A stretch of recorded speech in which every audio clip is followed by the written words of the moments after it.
Good evening. മാറ്റിനി വെബിനാറിലേക്ക് എല്ലാവർക്കും സ്വാഗതം. അതുപോലെ തിങ്കളാഴ്ചകളിൽ നമ്മൾ സൈക്കോളജിയുടെ പല വിഷയങ്ങളാണ് കൈകാര്യം ചെയ്യുന്നത്. ഇന്ന് EFTയുടെ രണ്ടാമത്തെ പാർട്ടാണ് അച്ഛനോട് നമ്മൾ കേൾക്കാൻ പോകുന്നത്. ഇമോഷണൽ ഫ്രീഡം ടെക്നിക് എല്ലാവർക്കും ഒരുപോലെ അപ്ലൈ ചെയ്യാൻ പറ്റുന്ന ഒരു സൈക്കോതെറാപ്പി ടൂളാണ്. ഒരു സിമാറ്റിക് മെത്തേഡ് എന്ന് പറയാം. എനർജി സെന്റേർഡ് ആയിട്ടുള്ള അപ്രോച്ച് ഉണ്ട്, ഇതിന് ഒരു കോഗ്നിറ്റീവ് അപ്രോച്ച് ഉണ്ട്. സോ എന്താണ് ഇതിൽ നിന്ന് കൂടുതൽ മനസ്സിലാക്കാനുള്ളതെന്ന് ഒരിക്കൽ കൂടി അച്ഛനൊന്ന് കേൾക്കാം. എല്ലാവരെയും സ്വാഗതം ചെയ്യുന്നു, അതോടൊപ്പം അച്ഛനെയും. George, you are welcome. Thank you very much. Thank U. അപ്പം നിങ്ങൾക്ക് വീണ്ടും ഞാൻ പറയുന്നു, നിങ്ങൾക്ക് ഇതൊരു ഇൻട്രാക്റ്റീവ് ഉള്ള സെഷനാണ്. അതുകൊണ്ട് വീഡിയോ ഓൺ ആക്കാൻ പറ്റുന്നവരൊക്കെ ഓൺ ആക്കുക. അതുപോലെ നിങ്ങൾക്ക് എന്തെങ്കിലും സംശയം ഉണ്ടെങ്കിൽ പറയുകയാണ് എനിക്ക് ഏറ്റവും എളുപ്പം. ഇപ്പം തന്നെ നമ്മൾ പല പ്രാവശ്യം നമ്മൾ ക്ലാസ് എടുത്തിട്ടുള്ളതാണല്ലോ EFTയെ കുറിച്ച് തന്നെ. എങ്കിലും ഒത്തിരി കാര്യങ്ങൾ നമുക്ക് വീണ്ടും പഠിക്കണമെന്നുണ്ട്, അറിയണമെന്നുണ്ട്. അതുകൊണ്ട് എന്തെങ്കിലും സംശയം ഉണ്ടെങ്കിൽ അത് പറയാം. ഇല്ലെങ്കിൽ ഇന്ന് ഞാൻ പഠിപ്പിക്കുന്നത് മൂവി ടെക്നിക് എന്ന് കേട്ടിട്ടുണ്ടല്ലോ. Movie technique.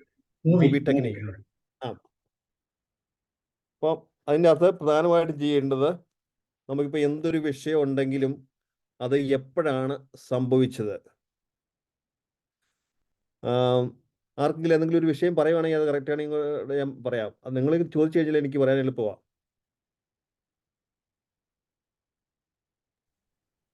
നമ്മുടെ അല്ലെങ്കിൽ ക്ലയന്റിന്റെയോ അല്ലെങ്കിൽ നമ്മുടെ ചുറ്റുമുള്ള ആരുടെയെങ്കിലോ ഒരു പ്രശ്നത്തെ ഒന്ന് അച്ഛന് കൊടുത്താൽ അച്ഛനത് കൃത്യമായിട്ട് അനലൈസ് ചെയ്യും.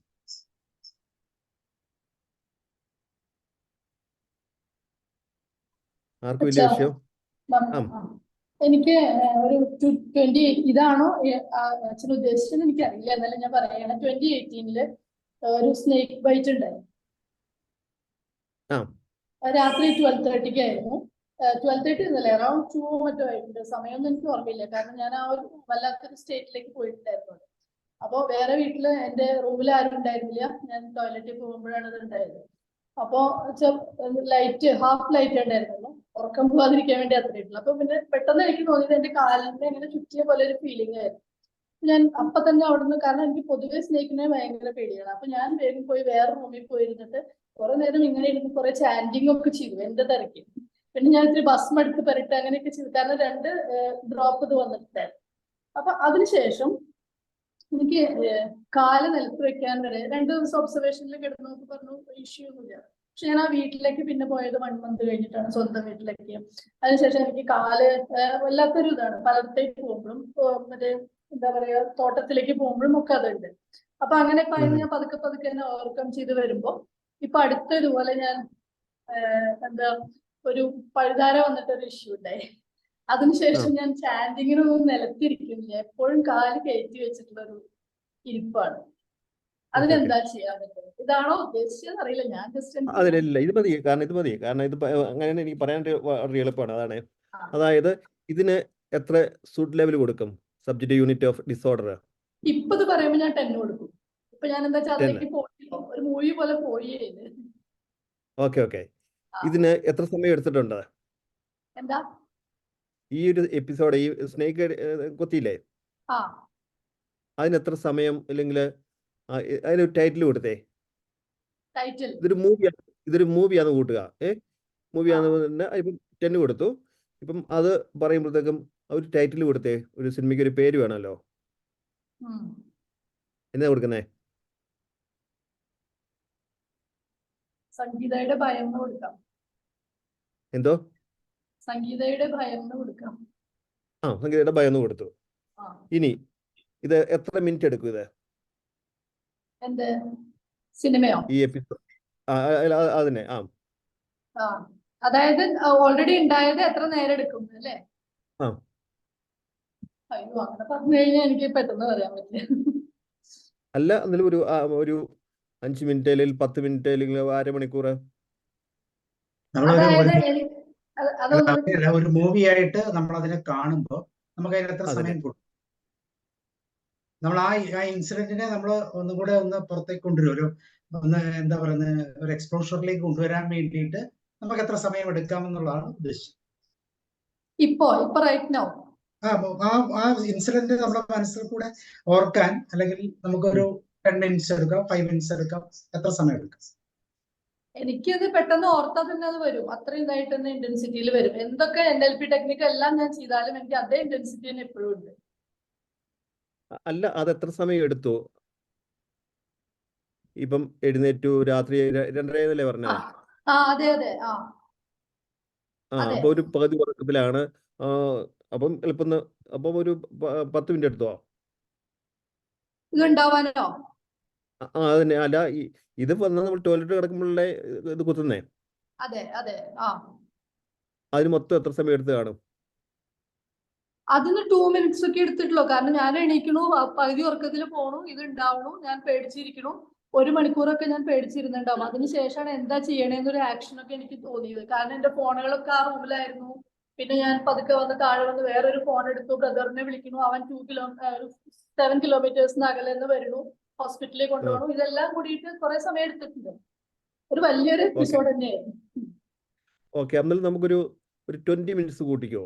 കാരണം ചെല്ലുന്നു കൊല്ലുന്നു. അപ്പോൾ അതാണ് രണ്ടാമത്തെ കാര്യം നമ്മൾ ചെയ്യേണ്ടത്. ഇതിന് എത്ര സമയം എന്നുള്ളത്. കാരണം ഇത് 1 മിനിറ്റ് മുതൽ മാക്സിമം 20 മിനിറ്റ് വരെയൊക്കെ ഇത് നമ്മുടെ മൂവി ടെക്നിക്ക് അത് ഇത് പറയുന്നുള്ളൂ. കാരണം ഇതിനൊക്കെ എപ്പോഴും നമുക്ക് ആ സ്പെസിഫിക് ആയിട്ടുള്ള ആ ഒരു സമയം. പിന്നെ നമ്മൾ ഹോസ്പിറ്റലിൽ പോയതും കിടന്നതും അതൊക്കെ വീണ്ടും വർക്ക് ചെയ്യുന്നത് അതിൻ്റെ തന്നെയല്ലേ വരുന്നത്. അതെ അതെ. ഇനി അതുപോലെ തന്നെ വേറെ ആരൊക്കെ ഉണ്ടായിരുന്നു? അപ്പോൾ ആദ്യമേ പിന്നെ ഈ പാമ്പ് കൊത്തി, അത് കഴിയുമ്പോഴത്തേക്കും അവിടെ പോയി ഇരിക്കുന്നു. അപ്പോൾ വേറെ ആരൊക്കെയായിരുന്നു ഉണ്ടായിരുന്നത്?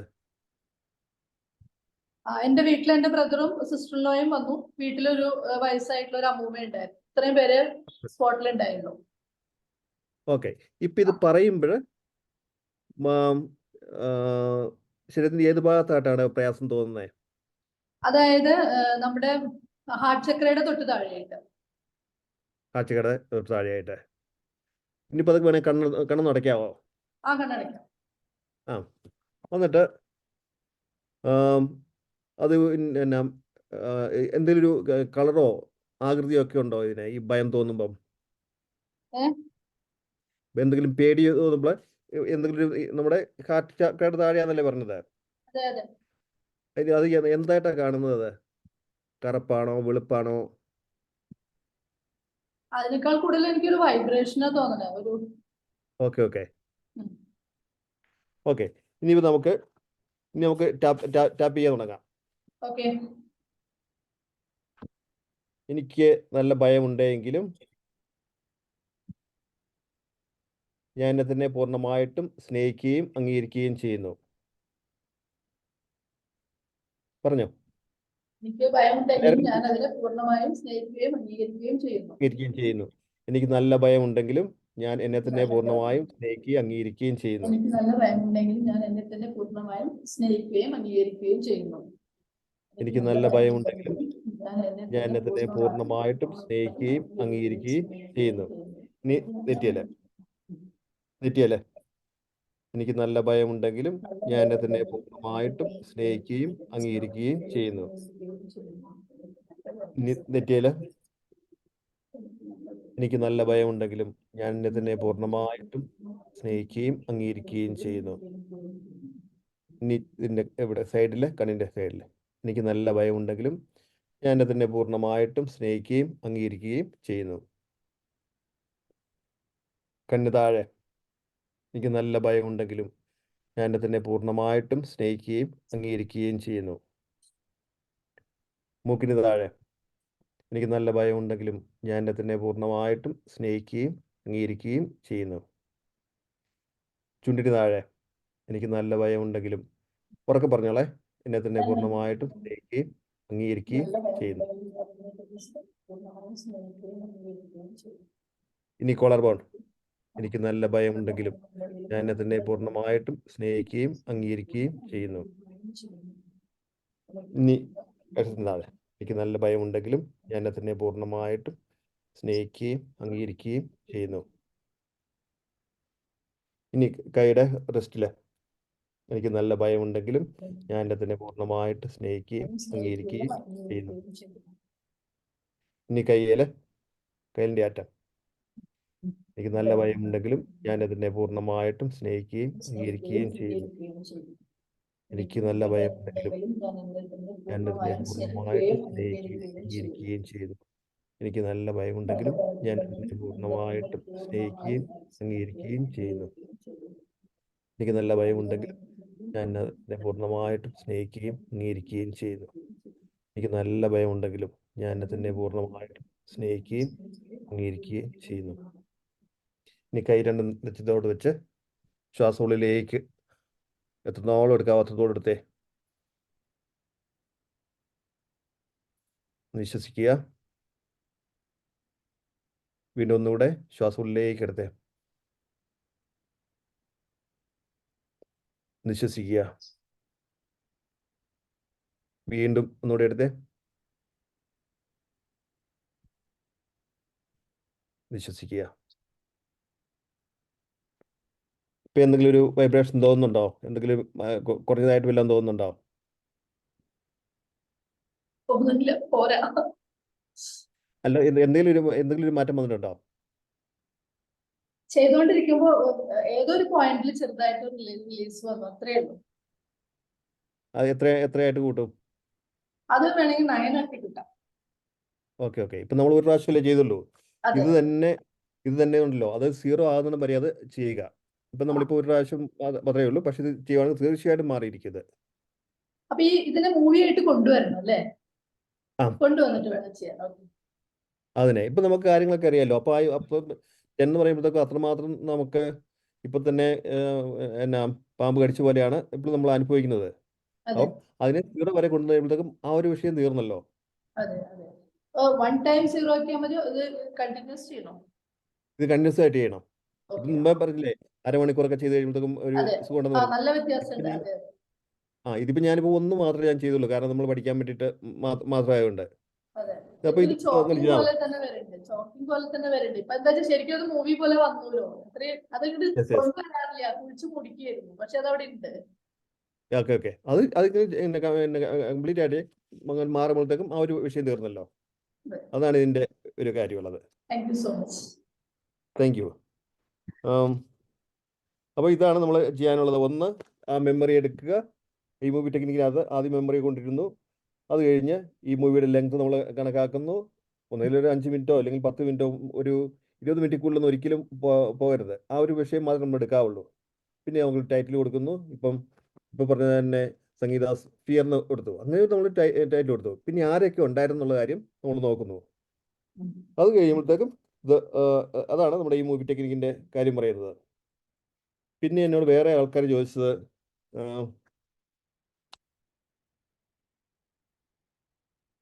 ബോറോയിങ് ബെനിഫിറ്റ് എന്നാണെന്ന്. ബോറോയിങ് ബെനിഫിറ്റ് എന്നാ സംഗീതയ്ക്ക് അറിയാവോ? എന്താണ് ബോറോയിങ് ബെനിഫിറ്റ്? ഇല്ല, അറിയില്ല. അത് പറഞ്ഞു കഴിഞ്ഞാൽ ഇപ്പം സംഗീതമായിട്ട് ചെയ്തില്ലേ, ഇപ്പം ഞാൻ പറഞ്ഞു ബാക്കി എല്ലാവരും ടാപ്പ് ചെയ്തോളാൻ പറഞ്ഞു. അപ്പം നമുക്കിപ്പം ഭയത്തിന്റെ കാര്യമല്ലായിരിക്കും, വേറെ എന്തെങ്കിലും ആണെങ്കിൽ അത് മറ്റുള്ളവർക്കും ഉപകാരപ്പെടും. അതിനാണ് ഈ ബോറോയിങ് എഫക്റ്റ് പറയുന്നത്. ഇനിയുള്ളത് അത് നമ്മളൊരു ഗ്രൂപ്പിൽ ചെയ്യാൻ നല്ലതാണ് അല്ലെ? ഒരാളെ ഐഡന്റിഫൈ ചെയ്തിട്ട് ബാക്കിയുള്ളവർക്ക് അത് ഉപയോഗിക്കാം. അതാണ് ഈ ബോറോയിങ് എഫക്റ്റ് എന്ന് പറയുന്നത്. ഇനി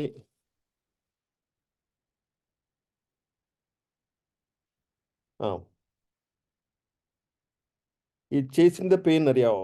ചേസിങ് ദ പെയിൻ അറിയാവോ?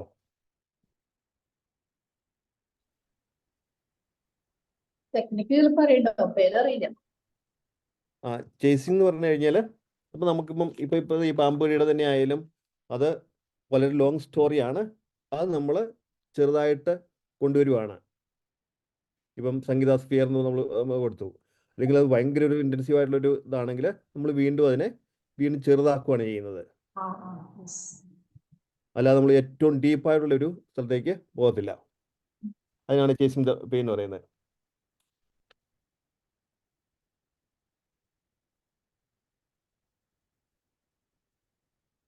ഇതൊക്കെ EFT ആയിട്ട് കണക്ട് ചെയ്താൽ NLP ആണോ? രണ്ടും കൂടി കണക്ട് ചെയ്യണതാണ്. ഇത് EFT ആയിട്ട് കണക്ട് ചെയ്തത് അത് NLP ഇതിലേക്ക് കണക്ട് ചെയ്യണതാണോ? NLP ചെയ്യൂല, അല്ല, എനിക്കറിയത്തില്ല. ഇല്ല, ഇതൊക്കെ EFT തന്നെയാണ് അല്ലേ സർ? EFT അതിനെയാ തന്നെയാണ്. അതിനെയാ കാരണം ഗ്രെഗ് ഒരു NLP ട്രെയിനർ ആയിരുന്നു, അതുകൊണ്ട് പല കാര്യങ്ങളും അവിടെ നിന്നാണ് വരുന്നത്. പിന്നെ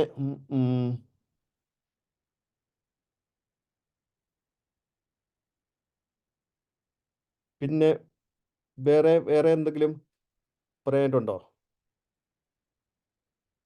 നിങ്ങളൊരു സംശയം ചോദിക്കുകയാണെങ്കിൽ എനിക്ക് വളരെ ഈസിയാണ് പറയാനായിട്ട്. എന്തെങ്കിലും റണ്ണിങ് എക്സ്പീരിയൻസ്, ഇപ്പൊ സംഗീത പറഞ്ഞ പോലെ നമ്മളെ ഫിസിക്കലായിട്ടോ മാനസികമായിട്ടോ ബുദ്ധിമുട്ടിക്കുന്ന എന്തെങ്കിലും ഒരു വിഷയം ഉണ്ടെങ്കിൽ അതിനെ എക്സാമ്പിളായിട്ട് എടുത്തുകൊണ്ട് ഡെമോൺസ്ട്രേഷൻ എന്ന പോലെ, ഒരു എക്സ്പോഷർ എന്ന പോലെയൊക്കെ ചെയ്യുമ്പോൾ കൂടുതൽ എളുപ്പം മനസ്സിലാവും. ആർക്കെങ്കിലും എന്തെങ്കിലും ഉണ്ടെങ്കിൽ ഒന്ന് പറയാം.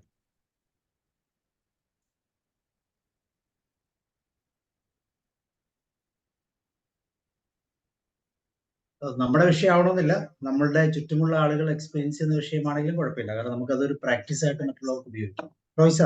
പകരം സംശയം ചോദിച്ചോട്ടെ, ഇത് നേരത്തെ ഉണ്ടായ ഒരു അനുഭവം ഇപ്പോഴത്തേക്ക് കൊണ്ടുവരികയാണ് ഇല്ലേ?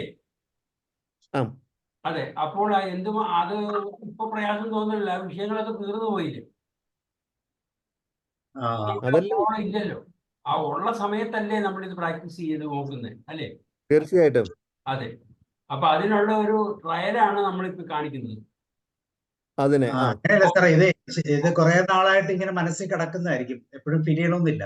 അപ്പൊ അങ്ങനെ വരുന്നതിന് കറക്റ്റ് എക്സ്പോഷർ കൊടുത്ത് മൂവി മെത്തേഡ് ഉപയോഗിച്ച് വീണ്ടും വീണ്ടും ആ സീനിലേക്ക് കൊണ്ടുവന്നിട്ട് നമ്മൾ ടാപ്പ് ചെയ്ത് മാക്സിമം ഇന്റൻസിറ്റിയിൽ ടാപ്പ് ചെയ്താൽ മാത്രമേ ആ ചേഞ്ച് ഉണ്ടാകൂ.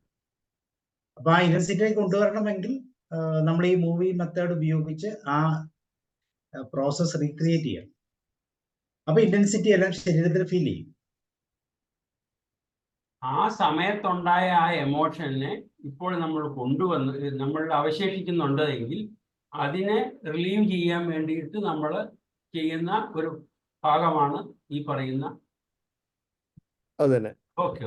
അപ്പൊ എന്തുമാത്രം ശക്തിയിലാണ് അത് ഇപ്പോൾ ഉള്ളത് എന്ന് മനസ്സിലാക്കിക്കൊണ്ട് അതിനെ ലഘൂകരിക്കാൻ പറ്റുന്ന ഒരു പ്രാക്ടിക്കൽ സെക്ഷനാണ് ഈ പറഞ്ഞത്. ഓക്കെ. നമുക്ക് കുറെ ചൈൽഡ്ഹുഡ് ട്രോമാസ് ഒക്കെ ഇതില് ക്ലയന്റിന്റെ ഇതിലേക്ക് കൊണ്ടുവരാം അല്ലെ? നമ്മൾ വിചാരിക്കും അത് അവിടെ ഇല്ലാന്ന്, പക്ഷെ കർമ്മ ക്ലെൻസിങ് പോലെ ഇതിനെ എടുത്തു കൊണ്ടുവന്നിട്ട് നമുക്ക് നോക്കി അതിനെ SUD നോക്കി ക്ലിയർ ചെയ്ത് പോവാം അല്ലെ? ഓക്കെ. ഈ ചിലപ്പോ പല ലെയറുകളായിട്ടായിരിക്കും വരുന്നത്. ഒരു കഴിഞ്ഞ ദിവസം പറഞ്ഞ പോലെ ഉള്ളിത്തൊലി പോലെയാണ് എന്നുള്ളത്. അതെ, ഒരെണ്ണം അത് നല്ലൊരു ഇതായിരുന്നു, കമ്പാരിസൺ ആയിരുന്നു. അച്ഛാ, എനിക്കൊരു പ്രശ്നം. വീഡിയോ എനിക്ക് ഓൺ ചെയ്യാനുള്ള ഞാൻ കിടക്കുന്നത് കൊണ്ടാണ്. അപ്പോ എത്ര കാലമായി എനിക്ക് പ്രശ്നം ഉണ്ടായിരിക്കുന്നു എന്ന് എനിക്ക് അറിഞ്ഞുകൂടാ. പക്ഷെ എനിക്കിപ്പോഴേ നമ്മൾ ഈ ഉറങ്ങിയൊക്കെ കിടക്കുമ്പോ, ഉറക്കത്തിലാണ് പ്രധാനമായിട്ട് അത് ഫീൽ ചെയ്തത്. പെട്ടെന്ന് ഈ നാരോ ആയിട്ടുള്ള ഈ സ്ഥലം അല്ലെങ്കിൽ വലിയ ഹൈറ്റ്, ഇത് വലിയ ഭയമായിട്ടാണ് ഇപ്പൊ തോന്നുന്നത്.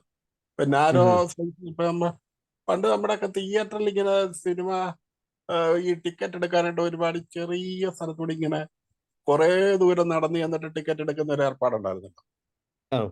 അച്ഛന് അത് മനസ്സിലായിട്ട് ഞാൻ പറഞ്ഞ കാര്യം പിടി കിട്ടിയോ?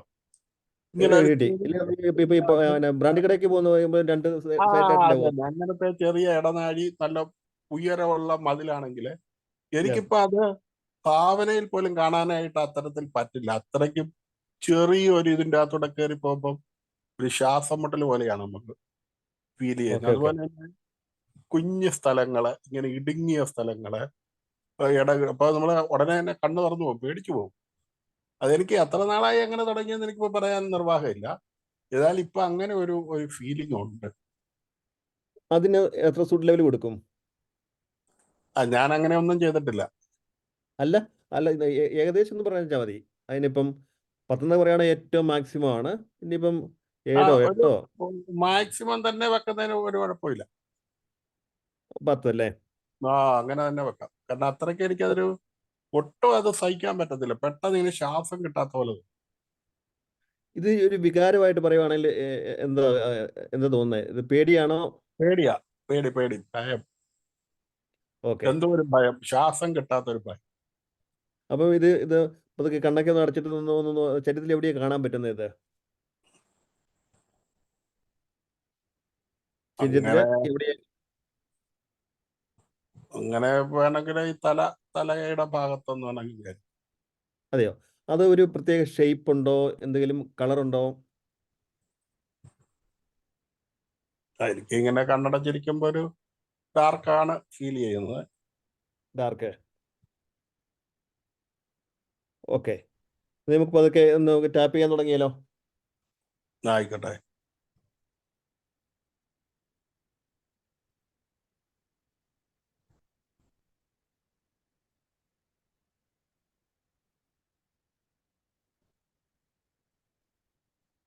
നമുക്ക് തുടങ്ങാവേ. എനിക്ക് ബാക്കി എല്ലാവരും കൂടി ചെയ്തോളെ. എനിക്ക് നല്ല ഭയമുണ്ടെങ്കിലും ഞാൻ എന്നെ തന്നെ പൂർണ്ണമായിട്ടും സ്നേഹിക്കുകയും അംഗീകരിക്കുകയും ചെയ്യുന്നു. എനിക്ക് നല്ല ഭയമുണ്ടെങ്കിലും നല്ല ഞാൻ എന്നെ ഭയമുണ്ടെങ്കിലും തന്നെ പൂർണ്ണമായിട്ടും ഞാൻ എന്നെ സ്നേഹിക്കുകയും തന്നെ പൂർണ്ണമായി സ്നേഹിക്കുക, അംഗീകരിക്കുന്നു. എനിക്ക് നല്ല ഭയമുണ്ടെങ്കിലും ഞാൻ എന്നെ തന്നെ പൂർണ്ണമായിട്ടും സ്നേഹിക്കുകയും അംഗീകരിക്കുകയും ചെയ്യുന്നു. തലയില എനിക്ക് നല്ല ഭയമുണ്ടെങ്കിലും ഞാൻ എന്നെ തന്നെ പൂർണ്ണമായിട്ടും സ്നേഹിക്കുകയും അംഗീകരിക്കുകയും ചെയ്യുന്നു. അംഗീകരിക്കുകയും സ്നേഹിക്കുകയും ചെയ്യും. എനിക്ക് നല്ല എനിക്ക് നല്ല ഭയമുണ്ടെങ്കിൽ എന്നെ തന്നെ പൂർണ്ണമായിട്ടും സ്നേഹിക്കുകയും അംഗീകരിക്കുകയും ചെയ്യുന്നു. എനിക്ക് നല്ല ഭയമുണ്ടെങ്കിലും ഞാൻ എന്നെ തന്നെ പൂർണ്ണമായിട്ടും സ്നേഹിക്കുകയും അംഗീകരിക്കുകയും ചെയ്യുന്നു. കണ്ണ് താഴെ എനിക്ക് നല്ല ഭയമുണ്ടെങ്കിലും ഞാൻ എന്നെ തന്നെ പൂർണ്ണമായിട്ടും സ്നേഹിക്കുകയും അംഗീകരിക്കുകയും ചെയ്യുന്നു. മൂക്കിന് താഴെ എനിക്ക് നല്ല ഭയമുണ്ടെങ്കിലും ഞാൻ എന്നെ തന്നെ പൂർണ്ണമായിട്ടും സ്നേഹിക്കുകയും അംഗീകരിക്കുകയും ചെയ്യുന്നു. ചുണ്ടിന് താഴെ എനിക്ക് എനിക്ക് നല്ല നല്ല ഭയമുണ്ടെങ്കിലും ഉണ്ടെങ്കിലും ഞാൻ ഞാൻ എന്നെ എന്നെ തന്നെ തന്നെ പൂർണ്ണമായിട്ടും സ്നേഹിക്കുകയും അംഗീകരിക്കുകയും അംഗീകരിക്കുകയും ചെയ്യുന്നു. ഇനി കോളർ ബോൺ എനിക്ക് നല്ല ഭയമുണ്ടെങ്കിലും നല്ല ഞാൻ എന്നെ ഭയമുണ്ടെങ്കിലും പൂർണ്ണമായിട്ടും ഞാൻ എന്നെ തന്നെ സ്നേഹിക്കുകയും അംഗീകരിക്കുകയും സ്നേഹിക്കുകയും ചെയ്യുന്നു. ചെയ്യുന്നു. എനിക്ക് നല്ല ഭയമുണ്ടെങ്കിലും ഞാൻ എന്നെ ഞാൻ തന്നെ എന്നെ അംഗീകരിക്കുകയും ചെയ്യുന്നു. ഇനി കൈയുടെ റെസ്റ്റില് എനിക്ക് നല്ല ഭയമുണ്ടെങ്കിലും ഞാൻ എന്നെ എനിക്ക് നല്ല പൂർണ്ണമായും ഭയമുണ്ടെങ്കിലും ഞാൻ എന്നെ തന്നെ അംഗീകരിക്കുകയും സ്നേഹിക്കുകയും ചെയ്യും. എനിക്ക് നല്ല ഭയമുണ്ടെങ്കിലും എന്നെ തന്നെ പൂർണ്ണമായും സ്നേഹിക്കുകയും അംഗീകരിക്കുകയും ചെയ്യുന്നു.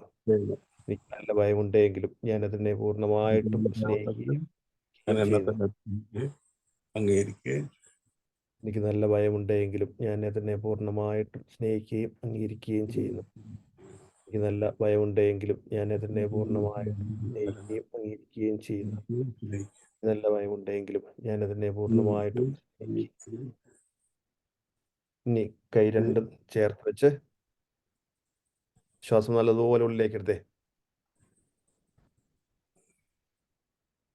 ശ്വാസം പുറത്തേക്ക് കളയുക. വീണ്ടും ശ്വാസം ഉള്ളിലേക്ക് എടുക്കുക, പുറത്തേക്ക് കളയുക. വീണ്ടും ഉള്ളിലേക്ക് എടുക്കുക, പുറത്തേക്ക് കളയുക. എന്തെങ്കിലും മാറ്റം വന്നിട്ടുണ്ടോ? അതിനിപ്പോ ഇതുപോലത്തെ ആ ഒരു സിറ്റുവേഷനിലേ നമുക്കത് ഫീൽ അറിയത്തുള്ളൂ. പെട്ടെന്ന് ചുമ്മാ ഇരിക്കുമ്പോ അത് അറിയുന്നില്ല. Okay okay. അല്ല ഇപ്പൊ അതിനെന്തെങ്കിലും ഒരു വ്യത്യാസം വന്നതായിട്ട് തോന്നുന്നുണ്ടോ? ഇപ്പൊ പ്രത്യേകിച്ച് അങ്ങനെ ഒന്നും തോന്നുന്നില്ല. ആ അല്ല, മുമ്പേ 10 പറഞ്ഞില്ലായിരുന്നോ പേടിയെ? അത് ആ പേടി വരുന്ന ആ സമയത്തെയാ. Okay okay. അപ്പൊ അതിന് ഏറ്റവും നല്ലത് ഇതാണ് ചെയ്യേണ്ടത്. നമുക്ക് അന്നത്തെ ഒരു സംഭവം അല്ലെങ്കിൽ അങ്ങനെ ഉണ്ടാകുന്നുള്ള ആ തോന്നലല്ലേ വരുന്നത്. ആ തോന്നലിന് ആദ്യമേ ടൈറ്റിൽ കൊടുക്കുക. അപ്പം അല്ലെങ്കിൽ എന്തെങ്കിലും ഒരു സിനിമയ്ക്കാണെങ്കിൽ നമുക്കൊരു പേര് കൊടുക്കുകയല്ലേ. എന്നിട്ട് അത് എത്ര സമയം എടുക്കും എന്നുള്ളത് നോക്കുക. ഞങ്ങൾ 1 മിനിറ്റ് തൊട്ട് 20 മിനിറ്റ് വരെയാണ് മാക്സിമം നമ്മൾ ഉദ്ദേശിക്കുന്നത്. അത് കഴിഞ്ഞിട്ട് ടൈറ്റിൽ കൊടുത്തു, പിന്നെ അസൂട്ട് ലെവൽ നോക്കി, അത് കഴിഞ്ഞ് വേറെ ആൾക്കാരൊക്കെ ഉണ്ടായിരുന്നോ അല്ലെങ്കിൽ നോക്കുക. പിന്നെ ഈ കളർ കൊടുക്കുക. അത് നമുക്ക് ശരിക്കും അത് ഒക്കെ നമുക്ക് അനുഭവിക്കാൻ പറ്റും. ഒന്നിലൊരു ചിലപ്പോൾ ബ്ലാക്ക് ആയിരിക്കും, ചിലപ്പം ചുവപ്പായിരിക്കാം, ചിലർക്ക് ഒരു ഐഡിയയും കിട്ടുമല്ലോ. മേഘമൊക്കെ നിൽക്കുന്നില്ലേ എന്ന് പറഞ്ഞ പോലെ കാണും. അപ്പം അങ്ങനെ ഓരോന്നിനുമേ കൊടുക്കുവാണെങ്കിൽ നമുക്ക് കറക്റ്റായിട്ടത് ചെയ്യാൻ പറ്റും. അത് ഇനി ഇങ്ങനെ ഉണ്ടാകുന്ന അവസരത്തിൽ ഞാൻ ചെയ്യാം. അതിനെ ഓക്കെ ഓക്കെ. ഫാദർ ഒരു കാര്യം ചോദിച്ചോട്ടെ, നമ്മളിപ്പോ മൂവി പോലെ തന്നെ ഈ സംഭവങ്ങളെ ഓർത്തുകൊണ്ടല്ലേ ടാപ്പ് ചെയ്യുന്നത്? അതെ. അപ്പൊ നമ്മുടെ ഈ കയ്യിൽ ടാപ്പ് ചെയ്യുന്ന പോളിലേക്ക് നമ്മുടെ ശ്രദ്ധ കൊണ്ടുവരുന്നുണ്ടോ? ഇല്ലല്ലോ. ഇല്ല, അത് ഓട്ടോമാറ്റിക് ആയിട്ട് നമ്മൾ ചെയ്തു പോകുന്നതാണ്. Okay okay. എവിടെയൊക്കെയാണെന്ന് ഇതിന് മാത്രം നമ്മൾ നോക്കുന്നേ ഉള്ളൂ. ഇനി അടുത്തത് അതിനെ എവിടെയാണ്, അടുത്തത് മാർക്ക് ഉള്ളൂ. സംഭവം മുഴുവൻ മൂവിയിലാണ് ഇല്ലേ? ഓക്കെ. അതിനെ അതാണ് വരുന്നത്. നമ്മൾ ആദ്യമൊക്കെ ചെയ്യുമ്പോഴാണ് നമുക്ക് ഇപ്പൊ എനിക്കൊക്കെ ആണെങ്കിലും ഒന്നും നോക്കണ്ട, നമ്മളിങ്ങനെ ഓട്ടോമാറ്റിക് ആയിട്ട് പോകും. കാരണം ഇത്രയും വർഷമായതുകൊണ്ടേ നമ്മൾ ആദ്യമൊക്കെ ആകുമ്പോഴത്തേക്കും അയ്യോ ഇത് കഴിയുമ്പോഴത്തേക്കും പിന്നെ അടുത്തതാണല്ലോ എന്നുള്ളത്, മറ്റേതല്ല ഓട്ടോമാറ്റിക് ആയിട്ട് തന്നെ പോകുന്നതാ.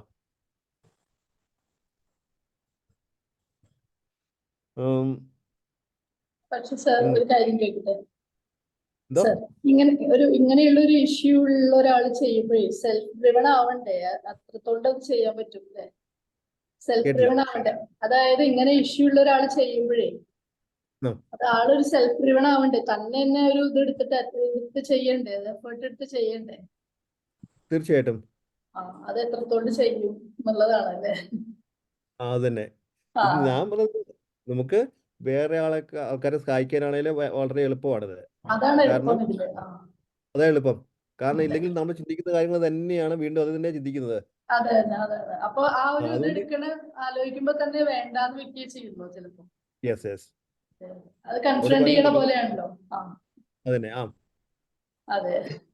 ശരിക്കും ഇതിന്റെ ഇഫക്റ്റ് എന്താണെന്ന് കൃത്യമായിട്ട് തിരിച്ചറിയാൻ പറ്റാതെ വരുമ്പോഴാണ് അങ്ങനെ ചെയ്യുന്നത്. ഇപ്പൊ അച്ഛൻ ഇത് പ്രാക്ടീസ് ചെയ്ത് കഴിയുമ്പോൾ നമ്മൾ അപ്പപ്പോ നമ്മള് ഷുഡ് ലെവൽ, ഇതിനകത്ത് ഏറ്റവും കൂടുതൽ ശ്രദ്ധിക്കുന്നത് ഷുഡ് ലെവൽ തന്നെയാണ്. ചേഞ്ച് വന്നോ എന്ന് കൃത്യമായിട്ട് നമ്മൾ വിലയിരുത്താൻ അവരെ പഠിപ്പിക്കണം. അപ്പോഴാണ് അത് കറക്റ്റ് ആയിട്ട് വരുന്നത്. അതെ, അപ്പൊ അതാണ് ഫീലിംഗ്. നമ്മള് ഇതൊരു മറ്റേ സൈക്കിക് സർജറി പോലെയാണ്. അപ്പൊ ആ പർട്ടിക്കുലർ ഭാഗത്ത് ഇപ്പൊ എത്രത്തോണ്ട് ഫീലിംഗ് ബാക്കി നിൽക്കുന്നുണ്ടെന്ന് നോക്കിയിട്ട് ഷുഡ് ലെവല് നമ്മൾ കണക്കാക്കണം അല്ലേ? അതന്നെ. 5 സെൻസസ് വെച്ചിട്ട് തന്നെ. അതന്നെ. പിന്നെ ചില സമയത്ത് ഇതിപ്പം എപ്പോഴും ഇങ്ങനെ ഈ ഷുഡ് ലെവല് കുറയണമെന്ന് നിർബന്ധമില്ല. ചിലർക്ക് ആദ്യം ഇപ്പം എന്നോട് ചോദിക്കുക, ഇപ്പോൾ ഞാനൊരു 5 കൂട്ടിക്ക് ഒരു ഷുഡ് ലെവൽ പോകാൻ പറ്റും, 5 കൂട്ടി. പക്ഷെ എനിക്ക് 2 പ്രാവശ്യം ഇത് എഴുതി പോകണത് ഇത് 10 വരെ ആവുന്നു. കാരണം അതിൻ്റെ പ്രധാനപ്പെട്ട കാരണം എന്ന് പറഞ്ഞു കഴിഞ്ഞാൽ നമ്മൾ ആദ്യത്തെ കാര്യങ്ങൾ ആദ്യം നമ്മളത് വളരെ സീരിയസ് ആയിട്ട് എടുത്തില്ല. പക്ഷെ അത് കഴിഞ്ഞപ്പോഴാണ് എനിക്ക് എൻ്റെ ഇമോഷൻ മൊത്തം കയറുന്നു. അതുകൊണ്ട് ചിലപ്പം ഇങ്ങനെ കൂടാനും സാധ്യതയുണ്ട്. അതുകൊണ്ട് എല്ലാ പ്രാവശ്യവും കുറയണമെന്ന് നിർബന്ധമൊന്നുമില്ല. ആ കേസിൽ എത്ര ദിവസം കണ്ടിന്യൂസ് ആയിട്ട് ചെയ്യേണ്ടി വരും? ഷുഡ് ലെവല് നമ്മുടെ അല്ല പറയുന്നത് എന്നാ വെച്ചാല് നമ്മള് ഈ മൂവി മെത്തേഡില് നമ്മൾ ഈ പിക്ചറിനെ നമ്മൾ കാണുമ്പോൾ ചിലപ്പോൾ നമുക്ക് ട്രോമയുടെ സാധ്യതയുണ്ട്. അപ്പൊ അത് നമ്മൾ നോക്കണം. അത് നമ്മൾ ആ കേസില് നമുക്ക് ഷുഡ് ലെവൽ റിലയബിൾ ആയിട്ടുള്ള ഒരു പാരാമീറ്റർ അല്ലല്ലോ. അപ്പൊ എത്ര ദിവസം കണ്ടിന്യൂ ചെയ്യേണ്ടി വരും? അപ്പൊ സാധാരണ ഈ മൂവി മെത്തേഡിൽ ചെയ്യുന്നത് എന്താണെന്ന് വെച്ചാല് ഒരു പോയിന്റ് വരെ എത്തിയിട്ട് വീണ്ടും റീട്രേസ് ചെയ്യും. നമുക്ക് പേടി വരുന്ന ആ പോയിന്റ് വരെ നമ്മൾ പോകുന്നതിന് മുമ്പ് റീട്രേസ് ചെയ്യും. എന്നിട്ട് വീണ്ടും നമ്മൾ ആ സിറ്റുവേഷനായിട്ട് ടാലി ചെയ്യണം. അതിനുശേഷം വേണം മുന്നോട്ട്. അങ്ങനെ ഒരു പ്രീ പ്രോസസ് നമ്മൾ ചെയ്യണം.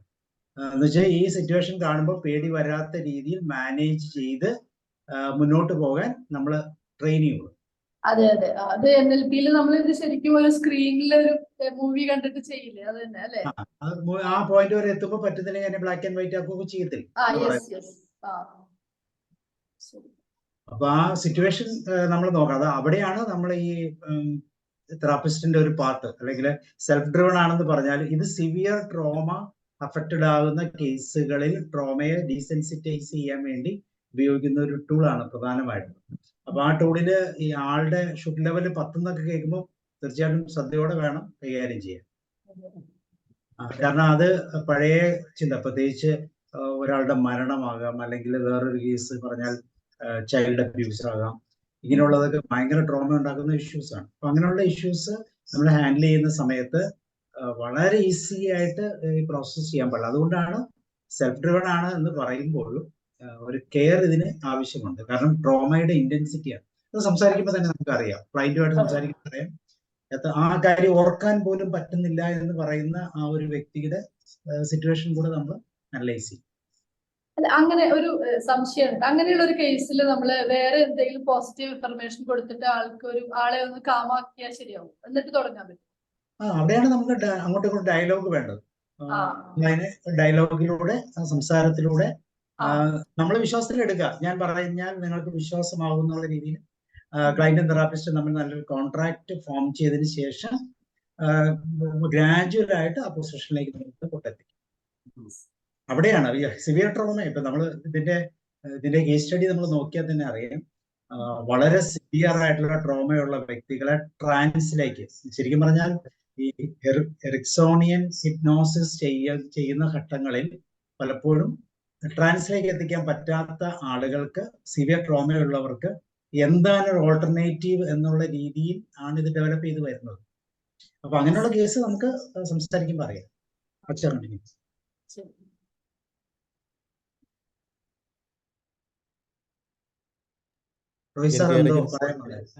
സാറേ, ഇത് ഗൈഡഡ് ടാപ്പിംഗ് എന്ന് പറയുന്നത് പഠിക്കാൻ വേണ്ടി മാത്രമാണ് അല്ലേ? അതെ, പഠിച്ചു കഴിഞ്ഞാൽ നമ്മൾ ഓട്ടോമാറ്റിക് ആയിട്ട് ഇങ്ങനെയുള്ള സിറ്റുവേഷനിൽ തന്നെ ഷെയർ ചെയ്യും.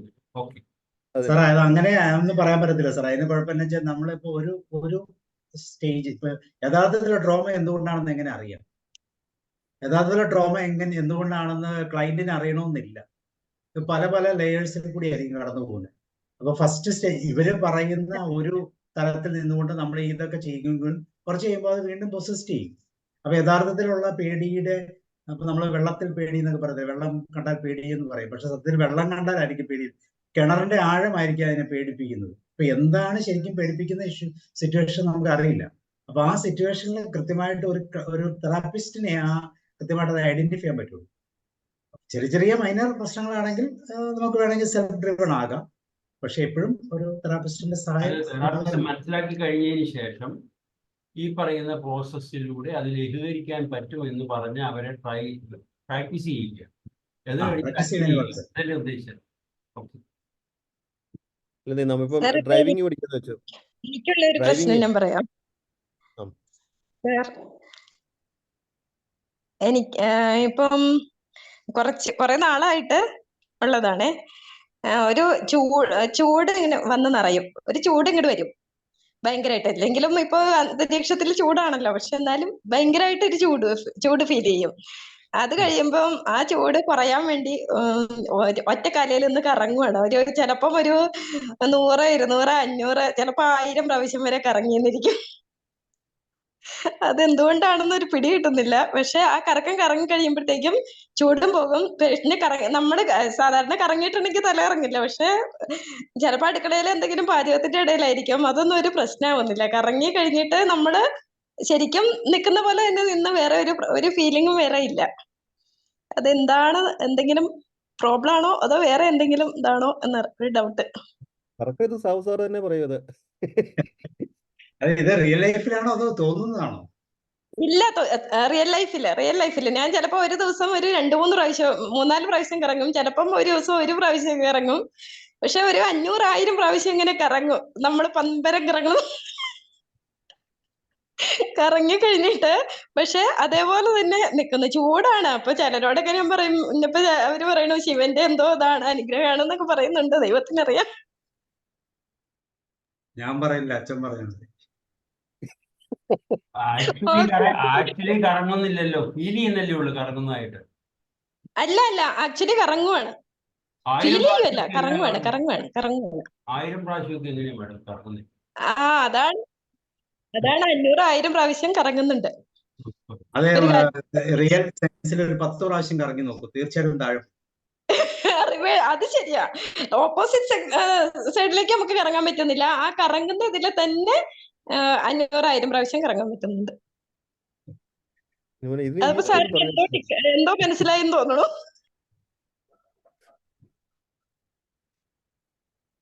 ഇത് ഞാൻ പല കറങ്ങുന്നു, പക്ഷെ ഇത് ഞാൻ ആദ്യമായിട്ട് അയക്കുന്നത് കേട്ടോ. ഇങ്ങനെ ഈ 1000 ഒക്കെ കറങ്ങാന്ന് പറഞ്ഞാൽ പ്രാവശ്യം കറങ്ങിയാലും നമുക്ക് ഒരു തല കറങ്ങുന്ന ഒരു ഫീലിംഗേ ഇല്ല എന്നുള്ളതാണ്. സാധാരണ 10-12 തവണ കറങ്ങുമ്പോൾ തല കറങ്ങി വീഴുന്ന, ഇത് വീഴുന്നില്ല. 500-1000 ഞാൻ ഒരു ദിവസം എണ്ണിയപ്പോഴത്തേക്ക് 500 കഴിഞ്ഞു പോയി. അത് ശരി. ഇവിടെ ആ സിറ്റുവേഷനിൽ നമുക്ക് എങ്ങനെ എണ്ണാൻ പറ്റും? ഇല്ല ശരിക്കും, പിന്നെ എന്നോട് ആൾക്കാർ ചോദിച്ചു നമ്മൾ ആരെങ്കിലും വരുമ്പോ ഇപ്പൊ അറിയാൻ പറ്റുന്നുണ്ടോ, എല്ലാം അറിയാൻ പറ്റുന്നുണ്ട്. ശരിക്കും പറഞ്ഞാൽ ഇവിടെ ആരും അറിയാതിരിക്കാൻ ഞാൻ അടുക്കളയുടെ കഥ അടച്ചിട്ടാ ഇറങ്ങുന്നേന്നുള്ളൂ. പക്ഷെ ആരെങ്കിലും വരുമ്പോ നമുക്കത് ആ ഫീൽ ചെയ്യാൻ പറ്റുന്നുണ്ട്. പിന്നെ നമ്മൾ കറങ്ങുന്നതായിട്ട് തന്നെ നമുക്ക് മനസ്സിലാവുന്നുണ്ട്. അല്ല, അപ്പൊ ശരീരം വിറക്കുകയും ക്ഷീണം അനുഭവപ്പെടുകയൊക്കെ ചെയ്യുന്നുണ്ടോ? ഇല്ല, നല്ല ചൂട് ഇങ്ങ് വന്ന് കയറുമ്പോഴാണ് നമ്മൾ കറങ്ങാൻ തുടങ്ങണത്. അത് കഴിയുമ്പോഴത്തേക്കും ചൂടും പോയി, എല്ലാം പോയി, നോ പ്രോബ്ലം. വിയർക്കുന്നുണ്ടോ? വിയർത്തൊഴുകാറില്ല, പക്ഷെ ചൂട് നമ്മൾ ചൂട് ഫീൽ ചെയ്യില്ലേ? എക്സ്ക്യൂസ് മീ, നമ്മള് സാബു സാർ, ആ, സാറേ ഒരു ഒന്ന് ചോദിച്ചോട്ടെ? ആ, മാഡം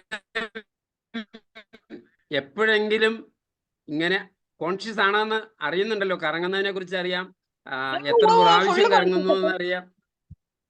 ഫുള്ള് കോൺഷ്യസ്. അങ്ങനെയെങ്കിൽ അതിന്റെ വീഡിയോ വല്ലതും എടുത്തോ മാഡം? ഞാൻ എപ്പോഴെങ്കിലും അതിന്റെ വീഡിയോ വല്ലതും എടുത്തായിരുന്നോ? ഒരു പ്രാവശ്യം എടുത്തായിരുന്നു ഞാൻ വീഡിയോ, ഒരു പ്രാവശ്യം എടുത്തായിരുന്നു. എന്നുവെച്ചാ പക്ഷെ ഞാൻ നോക്കാം. അസാധാരണം, അമാനുഷികം, അതിനും അപ്പുറത്ത് എന്തൊക്കെയാണ് എന്ന് തോന്നിപ്പോകുന്നു കേൾക്കുമ്പോഴേ. അപ്പൊ അതുകൊണ്ടാണ് വീഡിയോ ഉണ്ടോ എന്ന് ചോദിച്ചു പോയത്. എനിക്കതും ഫീൽ ചെയ്യുന്നുണ്ട്. പക്ഷെ ഇനി ഇതില് ഇപ്പൊ ഈ സാറ് പറഞ്ഞ പോലെ എന്തെങ്കിലും വേറെ എന്തെങ്കിലും ആണോ എന്നുള്ള ഡൗട്ടിൽ ഞാൻ ചോദിച്ചതാണ്.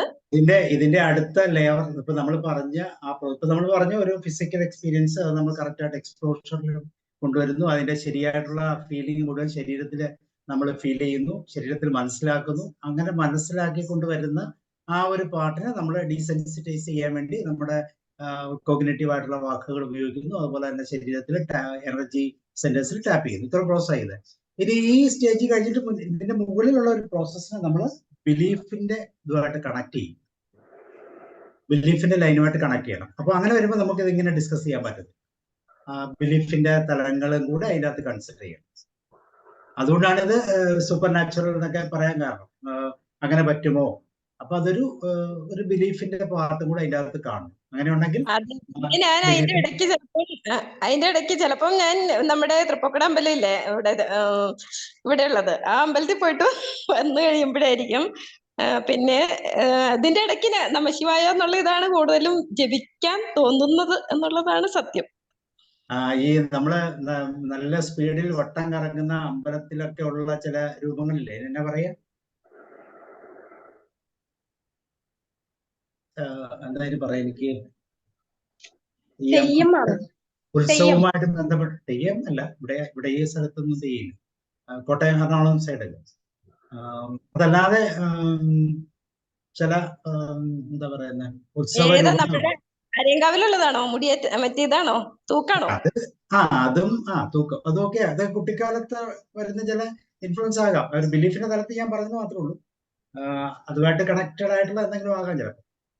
അതിനും പാർട്ടുണ്ട് കേട്ടോ. പിന്നെ നമ്മള് ഇവിടെ ഡയറക്റ്റ് അല്ല, അങ്ങനെയുള്ള സാധനത്തിനെ ഡീസെൻസിറ്റ് ചെയ്ത് നോർമൽ ഇതിലേക്ക് വന്നിട്ട് വേണം ഇത് ചെയ്യാൻ എന്നാണ് എനിക്ക് മനസ്സിലാക്കാൻ പറ്റുന്നത്. അച്ഛൻ പറയും.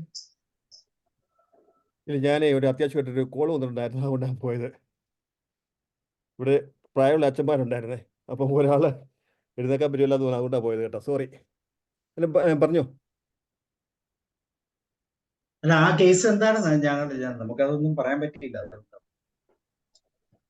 കറങ്ങുന്നു എന്ന് പറഞ്ഞ ആ ഒരു കിട്ടുന്നുണ്ടെങ്കിൽ ഇല്ല, ഇതെനിക്ക് അത് മനസ്സിലാകുന്നില്ല. കാരണം ഇത് വളരെ പോസിറ്റീവായിട്ടുള്ളൊരു കാര്യമായിട്ട് എനിക്ക് തോന്നുന്നത്. കാരണം 1000 പ്രാവശ്യം കറങ്ങുക എന്നുള്ളതേ പോസിറ്റീവായിട്ട് ഫീൽ ചെയ്യുന്നുണ്ട്. എന്ന് വെച്ചാൽ ലാസ്റ്റ് നമ്മൾ കറങ്ങി കഴിയുമ്പോൾ നോ പ്രോബ്ലം. പോസിറ്റീവ് എന്ന് വെച്ചാൽ കൂടുതൽ ഊർജം കിട്ടുന്നുണ്ട്. അതിൻ്റെ അത് പിന്നെ നമുക്ക് എന്നാ ചെയ്യാൻ പറ്റുന്നത്? കറങ്ങുകയും ചെയ്യുന്നുണ്ട്, പോസിറ്റീവായിട്ടുള്ള എനർജി കിട്ടുന്നുണ്ട്. അതിന് ടാപ്പ് ചെയ്തിട്ടൊന്നും കാര്യമില്ല.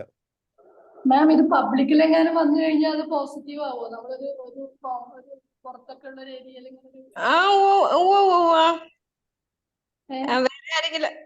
അങ്ങനെ വരാറുണ്ടോ?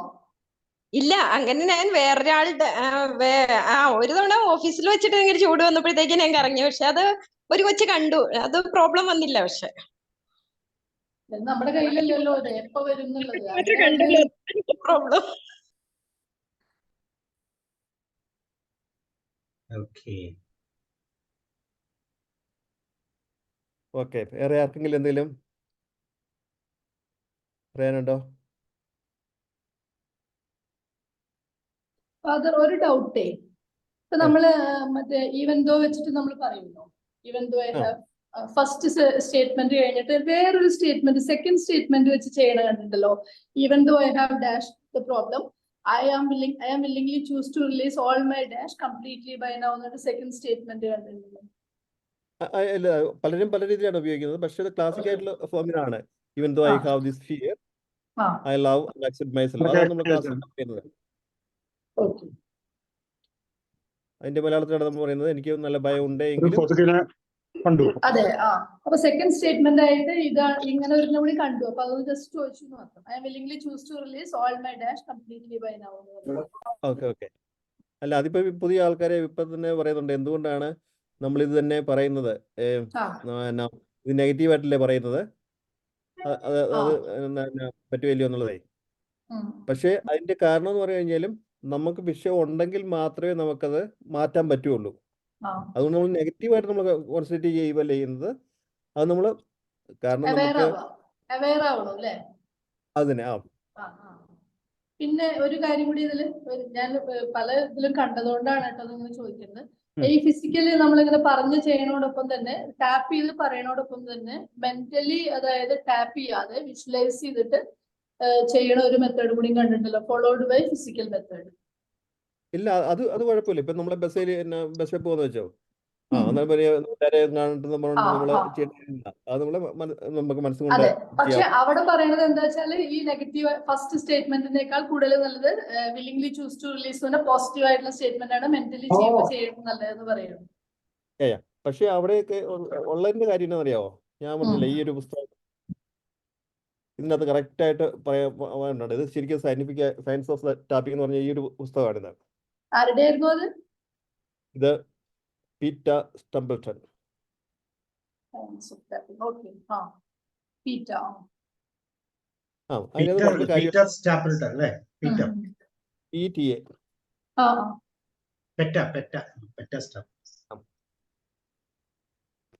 ഏറ്റവും കൂടുതൽ റിസർച്ച് ചെയ്യുന്ന ഒരാളാണ് പീറ്റർ സ്റ്റംബിൾട്ടൺ.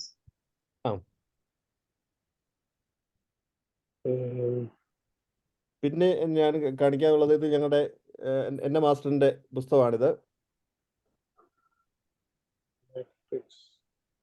കാൾഡോസൻ. പിന്നെ അടുത്തതുകൊണ്ട് ഇതും കാൾഡോസിന്റെ വേറൊരു പുസ്തകമാണിത്. ഞങ്ങൾ പറഞ്ഞു നിർത്തിയത് ടൈറ്റിൽ കാണിക്കൂ. Transform your belief through your life. ഈ പാട്ടിലാണ് ഞങ്ങള് കറക്കത്തെ പറഞ്ഞു നിർത്തിയത്. ഓക്കെ.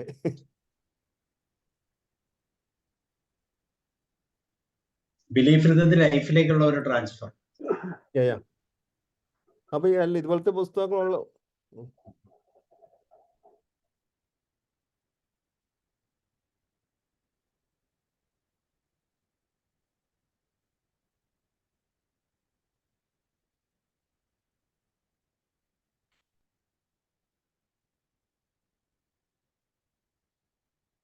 ഞാൻ ഒരു പോവാണേ, അത്യാവശ്യമുണ്ട്.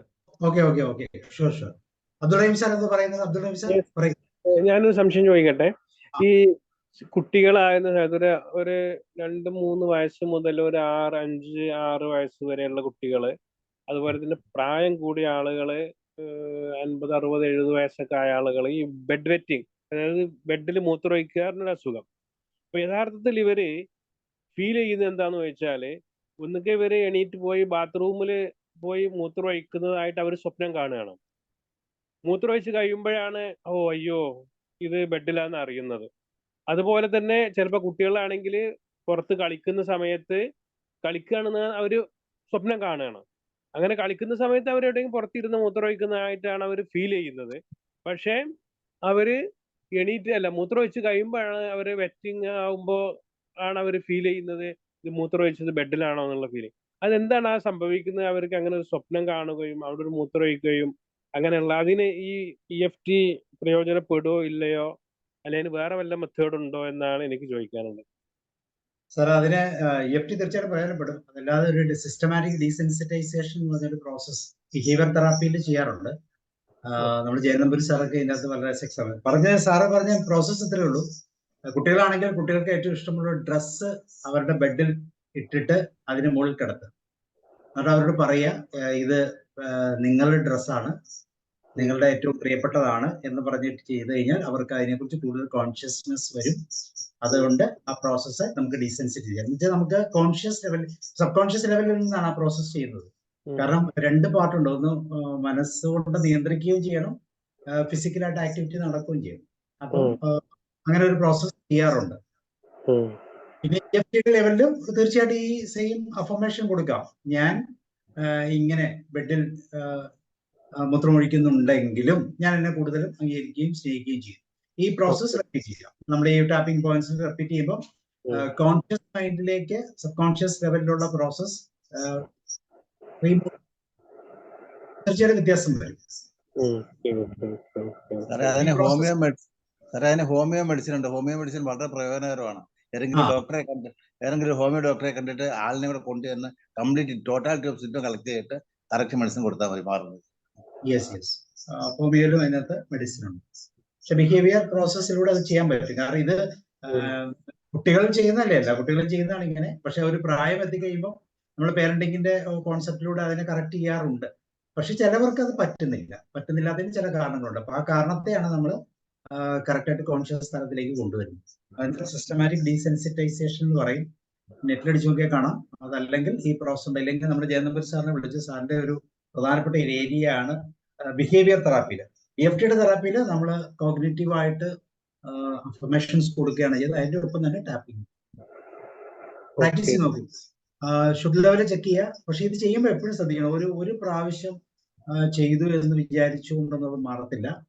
വളരെ കൃത്യതയോടുകൂടി കുറച്ച് ഡ്യൂറേഷൻ ചെയ്യണം. നമ്മൾ കുട്ടികൾക്ക് കൂടെ ഇരിക്കണം. കുട്ടികൾ തന്നെ ചെയ്യത്തില്ല. നമ്മൾ കൂടെ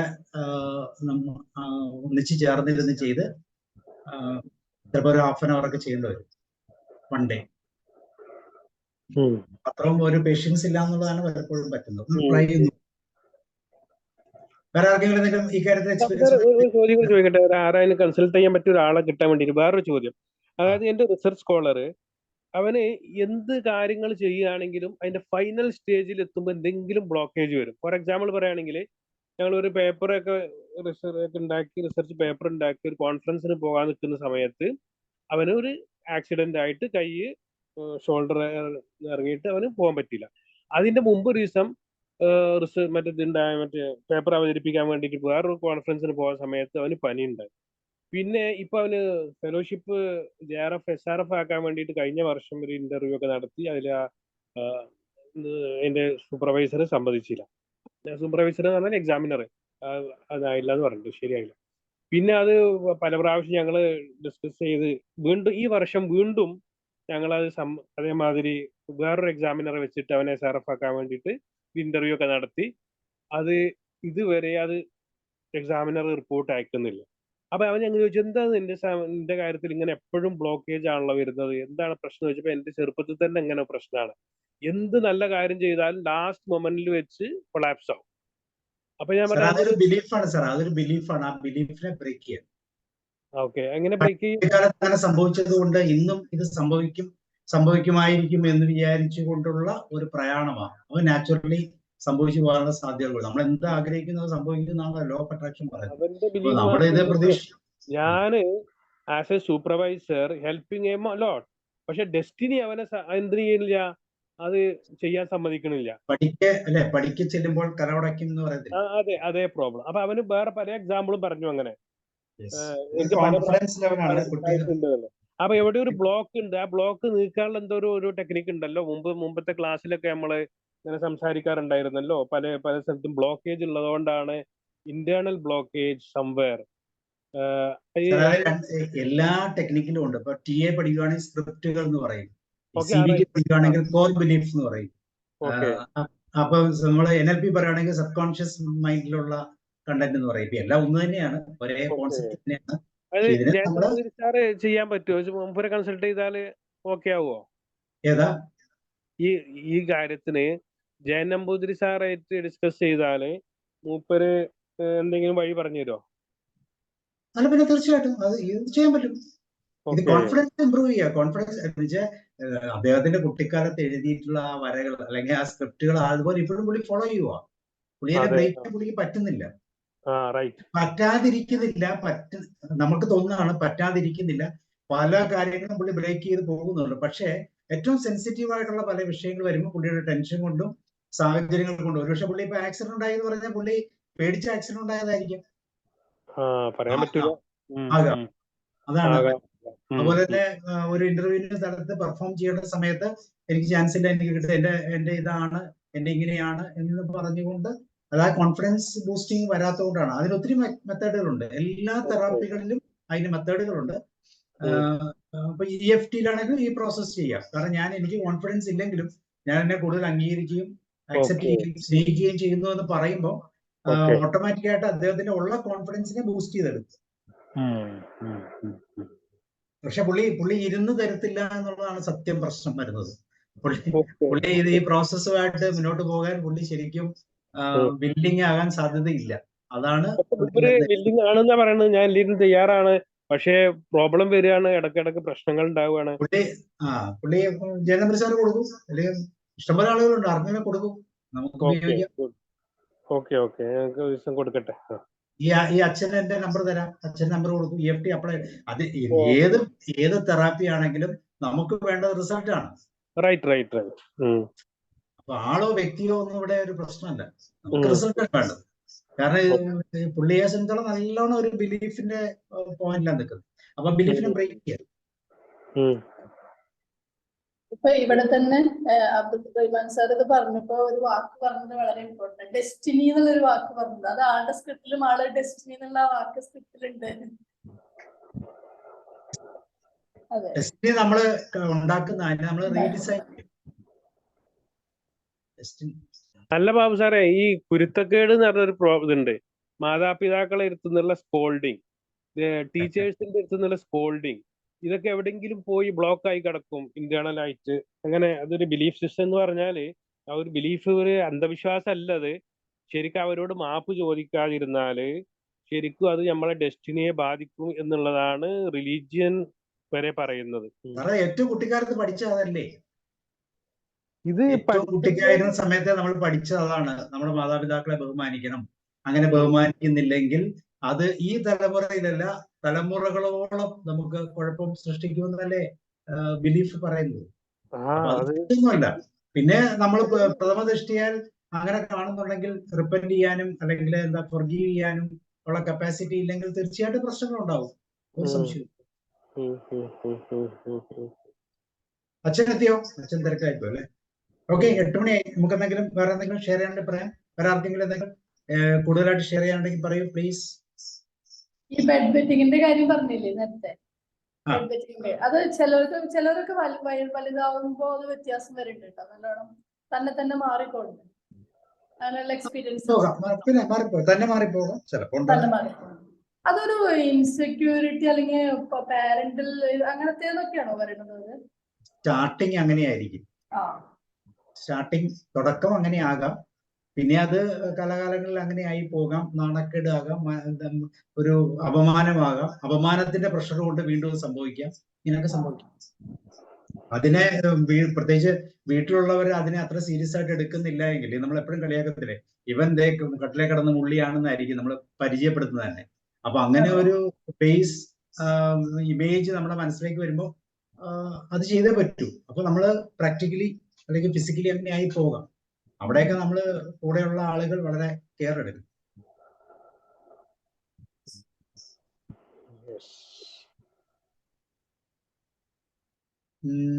വേറെ ആർക്കെങ്കിലും എന്തെങ്കിലും ഷെയർ ചെയ്യണ്ടോ? ഇതൊരു ഷെയറിംഗ് ആണ്. നമ്മുടെ ഉള്ള അറിവുകൾ അങ്ങോട്ടും ഇങ്ങോട്ടും ഷെയർ ചെയ്യാണ്. എനിക്കറിയാവുന്നൊക്കെയാണ് ഞാൻ പറഞ്ഞത്. ഒരു കുട്ടിക്ക് സ്കൂളിൽ പോകാനായിട്ട് വേഷം ഇടാൻ തുടങ്ങി അപ്പൊ ടോയ്ലറ്റിൽ പോകണം. അത് വലിയ ന്യൂസൻസ് ആയിട്ടുണ്ട്. അത് എത്ര ആയാലും ശരി ടോയ്ലറ്റിൽ പോകണം തോന്നുന്നുള്ളൂ, ടോയ്ലറ്റിൽ പോവില്ല. പക്ഷെ അതൊരു കോൺഫിഡൻസ് ഇല്ലാണ്ട് എല്ലാ കാര്യത്തിലും ഏത് കാര്യത്തിനു വേണ്ടി തയ്യാറായി പോകുമ്പോൾ ഈ വിഷയം. അപ്പൊ അങ്ങനെ വന്ന് അതൊരു വിഷയമായി, അത് അവനെ സംബന്ധിച്ച് അവന്റെ എല്ലാ കാര്യങ്ങൾക്കും ഇതൊരു വിഷയമായിരുന്നു. കാരണം ഏത് ഇതിന് പോകുമ്പോഴും ഇതാ വിഷയം.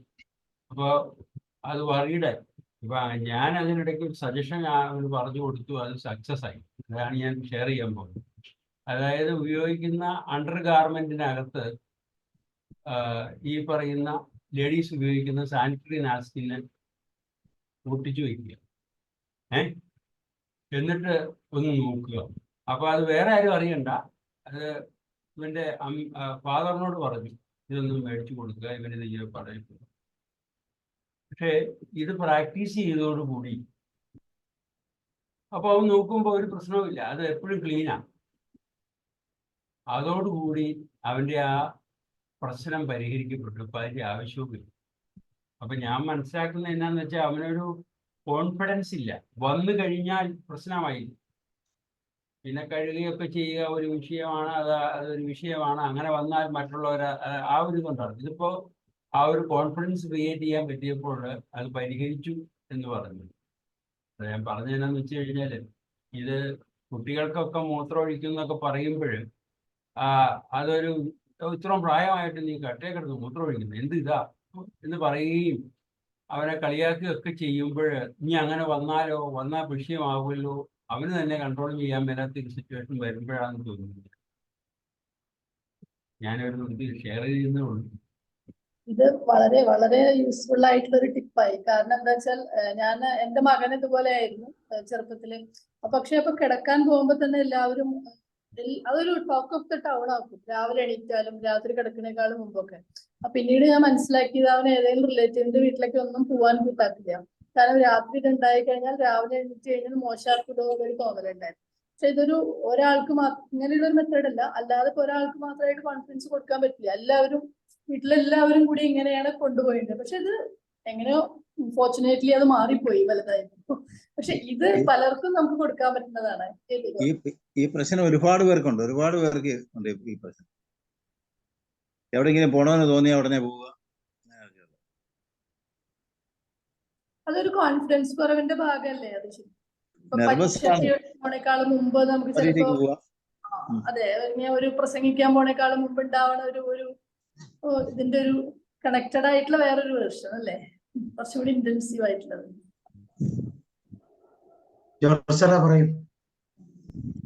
Thank you sir. ഇപ്പൊ ഇത് ഇങ്ങനെ പറഞ്ഞു വന്നപ്പോഴേ, മൂത്രം ഒഴിക്കുന്ന കാര്യം പറഞ്ഞു വന്നപ്പോഴേ സാറ് പറഞ്ഞല്ലോ അവർക്ക് ഇഷ്ടപ്പെട്ട ആ ഡ്രസ്സ് വിരിച്ചിട്ടിട്ട് ദാ നിനക്ക് ഏറ്റവും ഇഷ്ടപ്പെട്ട ഡ്രസ്സിന്റെ പുറത്താണ് നീ കിടക്കുന്നത് എന്ന് പറഞ്ഞാൽ അതേക്കെന്ന് പറഞ്ഞു. സമാനമായ ഒരു അനുഭവം ഒരു ട്രെയിനിങ് പ്രോഗ്രാമിന് ഞങ്ങൾ ബാംഗ്ലൂർ പോയപ്പോൾ എൻ്റെ മുറിയിൽ മറ്റൊരാൾ കൂടെ ഉണ്ടായി. അയാള് കിടക്കുവെന്ന് പറഞ്ഞ് കിടന്ന ഒരു 2-3 മിനിറ്റ് കഴിയുമ്പോഴേക്കും വലിയ ഡീസൽ ഇഞ്ചിൻ സ്റ്റാർട്ട് ചെയ്തോള്ള കൂർക്കം വലി. എനിക്കോ ലേശം ഒരു കൊതുക് മൂളി വന്നാൽ തന്നെ അടിച്ച് കിടക്കുന്ന പ്രകൃതമാണ്. എനിക്ക് ഒട്ടും ഉറങ്ങാൻ വരുന്നു. അന്നത്തെ സഹിച്ചു. പിറ്റേന്ന് ഞാൻ രാവിലെ പറഞ്ഞു, രാവിലെ അല്ല വൈകിട്ട് കിടക്കാൻ തരുന്നത്, മോഹൻദാസ് ഇന്ന് രാത്രി കൂർക്കം വലിച്ചാൽ ജോർജിന്റെ സ്വഭാവം എന്നാന്ന് നീ മനസ്സിലാക്കൂട്ടോന്ന് പറഞ്ഞു. ഇയാളങ്ങ് ഞെട്ടി. അന്ന് കിടന്നു. ഈ പറഞ്ഞതുപോലെ വിത്തിൻ മിനിറ്റ്സ് അയാൾ കൂർക്കം വലിച്ചു. പക്ഷെ 2 പ്രാവശ്യം വലിച്ചോളൂ. പിന്നെ സൈലൻസ്. പിറ്റേന്ന് എന്നോട് പറഞ്ഞു, ജോർജ് ഞാൻ ഇന്നലെ കൂർക്കം വലിച്ചോ? മോഹൻദാസ് 2 പ്രാവശ്യം വലിച്ചു. ഞാനത് പെട്ടെന്ന് അറിഞ്ഞു. ഞാനത് 2 പ്രാവശ്യം വലിച്ചു, എനിക്കറിയാം, ഞാൻ കേട്ടു, പക്ഷെ അത് നിർത്തി എന്ന്. അത് മനസ്സിൽ സ്ഥായിയായിട്ട് ഏക്കാൻ പറ്റിയാൽ ഇത്തരം പ്രശ്നങ്ങൾ കുറെ എന്തായാലും തീരുമെന്ന് ഉറപ്പാ. അന്ന് എനിക്ക് നേരിൽ അനുഭവപ്പെട്ട, ഞാൻ തന്നെ പറഞ്ഞതുവാ. സബ് കോൺഷ്യസ് മൈൻഡും കോൺഷ്യസ് മൈൻഡും തമ്മിലുള്ള ആ ഗ്യാപ്പ് ബ്രേക്ക് ചെയ്ത് സിഗ്നൽസ് കറക്റ്റ് ആയിട്ട് ജോർജ് സാറിന് ശക്തി കൊണ്ട് കൊടുക്കാൻ പറ്റി. ഈ വലിക്കുന്ന സമയത്ത് പൊസിഷൻ അല്പം മാറ്റിയാൽ മതി, ഉടനെ മാറും. കിടക്കുന്ന പൊസിഷനിൽ ഒരു ചെറിയ മാറ്റം വരുത്തിയാൽ മതി, അത് മാറിക്കിട്ടും. അതാ ഒരു ചവിട്ട് വെച്ച് കൊടുത്താൽ ഒരു ചവിട്ട് വെച്ച് കൊടുത്താൽ ഒന്നും ചെയ്യില്ല. ഞാൻ പുറത്തിറങ്ങി പോയി, അതിന് അത്രേ ഉള്ളൂ. പക്ഷെ എന്നാലും പറഞ്ഞത് ഏറ്റു. Okay, very good. വേറെ എന്തെങ്കിലും ആർക്കെങ്കിലും എന്തെങ്കിലും എക്സ്പീരിയൻസ് ഉണ്ടെങ്കിൽ പറയാം, അല്ലെങ്കിൽ നമുക്ക് വൈൻഡപ്പ് ചെയ്യാം.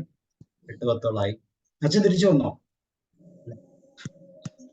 നാളെ നമുക്ക് കഥ, സ്റ്റോറി തെറാപ്പിയാണ്. കഥ പറയും. നാളെ ജോഷി സാറാണ് പറയുന്നത്. ജോഷി സാർ ഉണ്ടോ? പോയോ?